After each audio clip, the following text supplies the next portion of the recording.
انہوں نے اللہ کے لیے اس کو برداشت کیا۔ تو اب بتائیے کہ اللہ رب العزت نے تو اپنی طرف سے اتمام حجت کر دیا، کوئی بندہ بات ہی نہ سنے، آنکھ ہی بند کر لے اور گڑھے میں جا گرے تو پھر سمجھانے والے کا تو قصور نہیں ہوتا۔ ضد اور ہٹ دھرمی کا کوئی علاج نہیں۔ ابلیس بھی اگر اللہ رب العزت کے سامنے ہٹ دھرمی کا مظاہرہ نہ کرتا تو اللہ تعالیٰ اس کے بھی گناہ کو معاف کر دیتے، مگر اس نے ضد کی، ہٹ دھرمی کی، جس کی وجہ سے اس کو دھتکارا گیا۔ آج دنیا میں بھی اسی طرح جو انسان خیر کی بات کو نہ سنے اور اپنی من مرضی کرنے میں لگا رہے،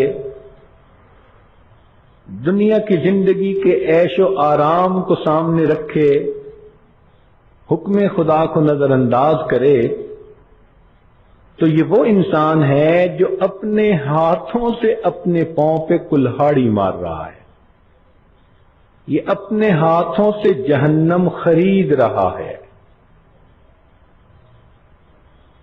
چنانچہ اللہ رب العزت نے اپنے بندوں کے لیے ایک دستور بنایا کہ میرے بندوں، میں نے تمہارے اندر ایک نفس بنایا ہے، وَنَفْسٍ وَمَا سَوَّاهَا فَأَلْهَمَهَا فُجُورَهَا وَتَقْوَاهَا، اس میں نے خیر کا جذبہ بھی رکھ دیا اور شر کا جذبہ بھی رکھ دیا، لیکن فلاح اس کو ملے گی جو اپنے اوپر خیر کو غالب کر لے اور شر کو دبا دے۔ اس کو تزکیہ کہتے ہیں۔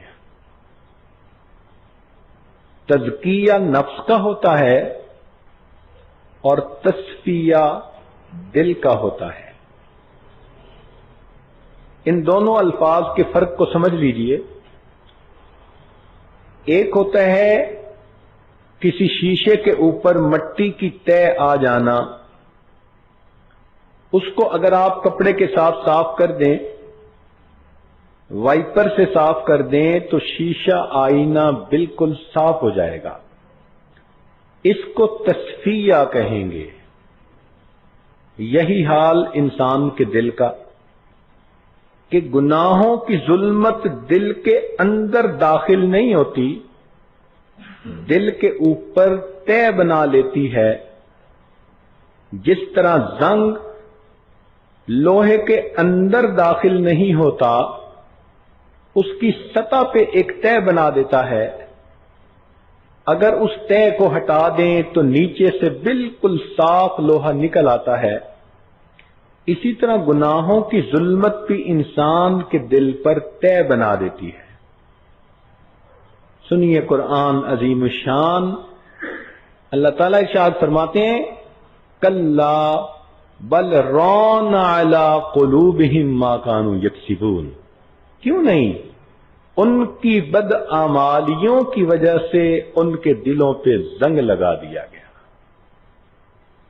تو چونکہ یہ اوپر اوپر طے ہوتی ہے، اس لیے اس کو اگر توبہ کے آنسوؤں سے صاف کریں تو یہ طے اتر جاتی ہے اور دل بالکل صاف ہو جاتا ہے۔ اس کو تصفیہ قلب کہتے ہیں۔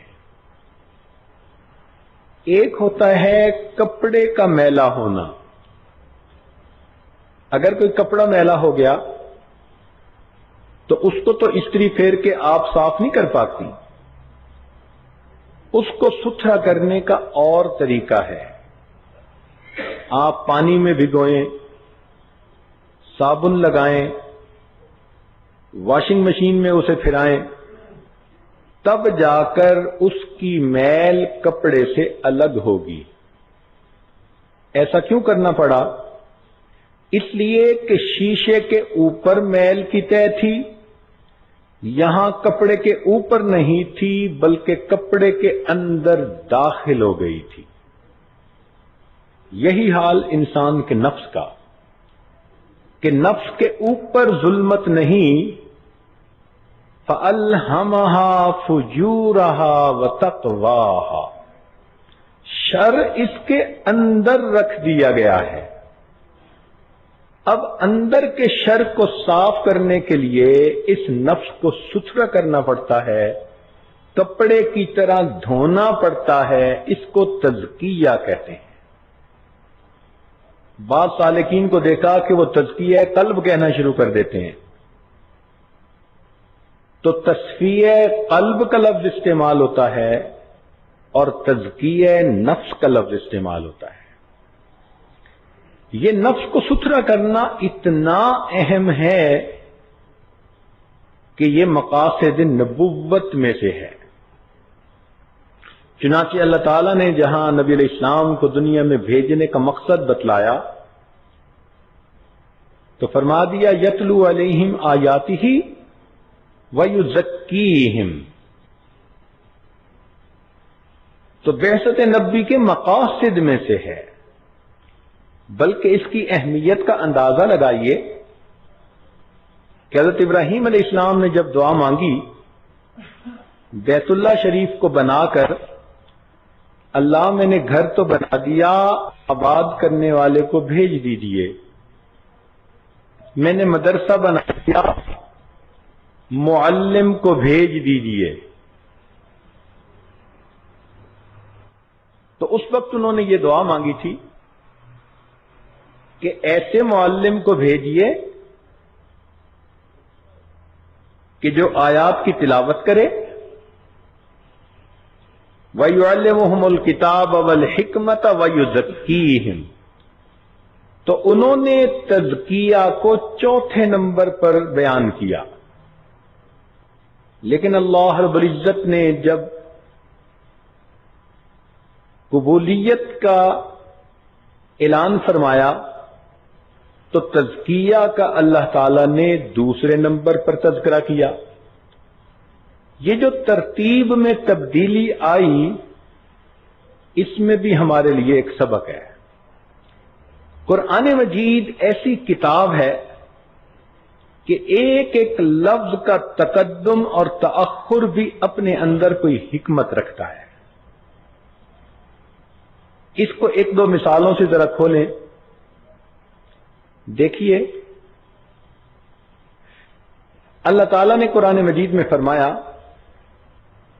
کہ ہم نے انسان کو پیدا کیا فَجَعَلْنَاهُ سَمِيعًا بَصِيرًا، ہم نے اس کو سمیع بھی بنایا، بصیر بھی بنایا۔ تو سماعت کا تذکرہ پہلے اور بصارت کا تذکرہ بعد میں۔ اور آج سائنس کی دنیا نے اس بات کو ثابت کر دیا سونوگرافی کے ذریعے سے، الٹرا ساؤنڈ کے ذریعے سے، کہ بچہ جب اپنی ماں کے پیٹ میں بنتا ہے، جسم اس کا پرورش پاتا ہے، تو اس کے جسم میں کان پہلے بنتے ہیں اور آنکھیں بعد میں بنتی ہیں۔ اب دیکھیے 1400 سال پہلے فرمایا کہ ہم نے اس کو سماعت دی اور بصارت دی، اور سائنس نے کہہ دیا کہ واقعی بچے کی پیدائش کی ترتیب 100% یہی ہوتی ہے۔ ایک اور مثال سن لیجئے، جب کوئی گھر بناتے ہیں تو دیواریں پہلے بناتے ہیں، چھت بعد میں بنتی ہے۔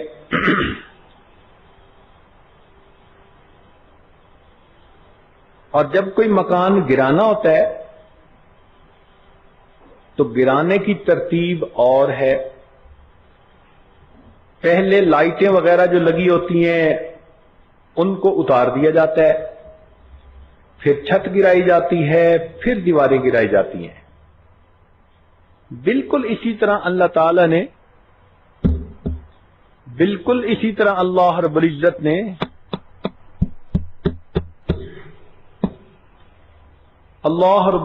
نے جب کائنات کو بنانے کا تذکرہ فرمایا تو پہلے زمین کا تذکرہ کیا، خلق الارض فی یومین، زمین کو 2 دن میں پیدا کیا، ثم استوى الی السماء، تو چھت کا تذکرہ بعد میں.